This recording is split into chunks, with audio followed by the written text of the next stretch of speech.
Do you want to invest in the latest lucrative money spinning scheme that is all the rage online? You want to, but you're skeptical, right? Okay, what if the person encouraging you to jump in is a face or a voice you are used to? Say, a credible broadcast journalist. If people who normally bring you the news tell you it's okay, what could go wrong? How could it be a scam if Devi Sankari Govender tells you, or Leanne Manners says you should invest, or the face of evening news, Francis Hurd? There are even investments being touted by Elon Musk. Now, you may not like him, but he sure knows how to make money, right? So as people around the world grapple with fast advancing technologies, artificial intelligence, and the coming future, criminals are eager to pounce on naive and unsuspecting members of the public. And they're using deepfake videos to convince people to part with their money, believing they've been guided by a credible source. To help us wade through all of this, we're joined firstly by Associate Professor in Computer Science and Artificial Intelligence, Richard Klein. This is at Wits University.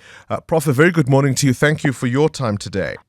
Morning, Bongani. Thanks very much for having me on the show. What are deepfakes? Thanks, yeah. So a deepfake is an image, a video, it could be audio, and usually created or altered by AI to impersonate either a person or more recently also other documents like X-rays and things like that. It's increasingly difficult to know what is real and what is not. The technology is improving by the day. Yes, absolutely. So this technology dates back to even the late 90s even, where people were starting to think about these things. But really in the last decade or so with the real surge in deep learning, and that's where we've really started to see these fakes becoming more convincing. And it's becoming much, much harder to really tell the difference between real and fake things these days. So typically, as I understand it, deepfakes will target a celebrity, perhaps a politician or some other public figure. And it's all about spreading misinformation, manipulating people. Yeah, indeed. So certainly what we're seeing at the moment is a lot of these nefarious uses. And what you need in order to build one of these models is typically quite a lot of data. So you would need a lot of images of someone, you would need a lot of audio of them speaking in some way, and then the model learns to copy those things. And ultimately then, in the same way you could ask ChatGPT to generate some text, these models would be able to generate video and audio. One of the changes that we're starting to see now is that as the models get better, it's becoming harder. It's becoming easier to build these models with less and less data. And I think that's also why we're starting to see a shift from targets like Obama and Donald Trump to local celebrities and even just general people now as well. Yeah, I mean, I've seen, as I was researching this, I've seen platforms that require a single image to be able to generate this kind of content. Yeah, absolutely. So in terms of audio, even there's a recent model that came out that claims to only need about 5 seconds of voice to be able to clone your voice, and that's an even more difficult thing to try and see as well. The images as well, as these models get bigger and they're trained on more and more data, they need less specific data of you and able to copy it because they can learn the movements and the facial expressions and things like that from other very large data sets. I've mentioned deepfakes in terms of, I suppose, a financial motive, right, by way of fake investments or products that are sold with false pretenses and promises. But there are other considerations. This is a year where many countries around the world are going to be having general elections, and politics, never a clean sport, you'll know, is likely to get even dirtier. Yeah, absolutely. I think with election years in many places, here and in Africa generally, in the States, this is probably the next step of fake news. So while fake news started off as being news articles being spread with posts on social media and things like that, I think really what we're going to see now is politicians they're going to be videos and clips of these politicians saying things that they probably didn't say. And so the one hand, we're going to see fakes coming out trying to smear the politicians in different ways. But also the other way around, where we may even see politicians denying that they said things that they did actually say, based on the fact that they could have been deepfaked. So how worried should we be in terms of how all of this is regulated? Yeah, I think the regulation is incredibly difficult. So one of the real problems is that detecting these kinds of models is very difficult. Part of the way that you train some of these models is with something called a generative adversarial network. And what that does is it trains one AI to fool another AI. And so by building that model itself, it's actually learning to fool a deepfake detector. And so there's a bit of an arms race, which makes it incredibly difficult to really build proper detectors.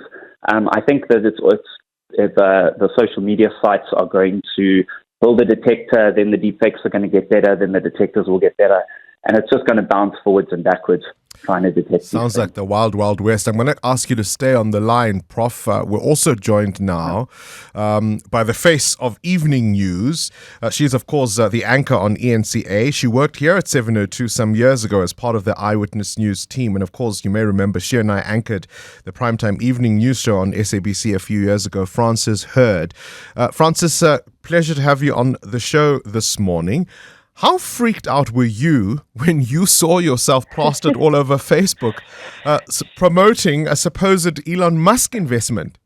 Bongani, sure, thanks for having me and talking about such an important issue. And it was surreal. So I'm actually not very active on Facebook, and that's where it started. And it was me.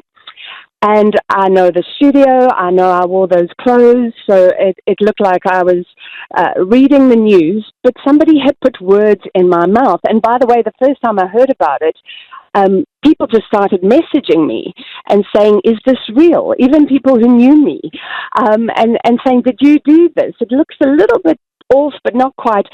So I was reading the news and I looked at myself. Everything was clear. My voice was a little bit off, but it wasn't too bad. And that was the worst part, that it wasn't too bad. And then Elon Musk came on and I introduced him and he was selling the scheme. And immediately I knew people could get duped. And I've since heard that people have been duped. And Bongani, then it became weirder. It seemed at one stage like they were making these videos after every evening that I was on air, and then they started targeting my colleagues when I was at the SABC as well. And they were making them daily. And then the next thing, one came up with me with an Australian accent, which was quite interesting. And then it was in dollars, so they were obviously going for South Africans or Australians. It was weird. It was crazy. You've built a career as a news broadcaster based on credibility. Has this had any impact on your life? So, no, I'm extremely concerned, and obviously all the news broadcasters should be concerned because news relies on trust, and we already know that trust has been dented, sometimes for good reason, but we really need to remain credible, and they're using the images. In these instances, they were using the SABC logo, and really, it's a huge concern because people believe it. And what I did hear was, I don't know people directly who invested, but I heard via one or two did. And then they were angry with me, and they were angry with the SABC, and they felt like they had been duped. So by it's you? Yeah, it's a real concern. They were angry. Were you able to, I don't know if you did anything about it, but I'm curious about the reaction of particularly Meta, the owners of Facebook. What was their response to all of this? Yeah, so it was, look, these things are very difficult to fight. So I'm not active on Facebook, but I knew it was rife on Facebook and rife on people with YouTube channels or watching a lot of YouTube. And the problem is if they're interested, they click on one ad or they let it play in its totality, and then they get more and more of those ads. So SABC, we all complained as anchors, and obviously media houses are using YouTube, sometimes uploading things. So the IT department was taking it up. The head of news came on air, and we did as much as we could to warn people, to ask them to complain. And it's died down. I think it was incredibly difficult to actually do anything. And also, it was coming from different accounts. So obviously, you can just change your Facebook account. So you can block the one account and then it moves to another account. Maybe I should have been more proactive. It seemed like a tidal wave that was hard to fight. And it's a violation, isn't it? Frances, appreciate your time and congratulations, by the way, on the new gig at ENCA. She is, as I say, the face of evening news. So if somebody like that says this is a product and she seems to be interviewing Elon Musk, most people would believe it. To wrap up, Professor Klein, I mean, one of the things that struck me is that Frances said that there were people who knew her who thought, yeah, of course it's her. Yeah, exactly. It's these things can be so convincing, and once you see that face that you trust, it can be such a natural action to just trust them and listen to what they're saying. But we really do need to watch and be aware that these things are there, and that we really can't trust any of these adverts or any of these kind of media coming out. I mean, in an election year, the possibilities are just frightening. If you can imagine a political leader saying something inflammatory that could instigate violence, and it's not even them, right? Yes, absolutely. And I reckon we're going to see a lot of that, where it's so easy for them to just make things up regarding any of these politicians saying anything. And in an election year, the kinds of rhetoric that I think we're going to get out, the kinds of rhetoric we get anyway, let alone now if they're able to put words in each other's mouths. Richard Klein, I appreciate your time. Associate Professor in Computer Sciences, AI and Machine Learning at Wits University. Current events, developing stories, tough questions, your voice making a difference. This is Breakfast with Bongani Bingwa.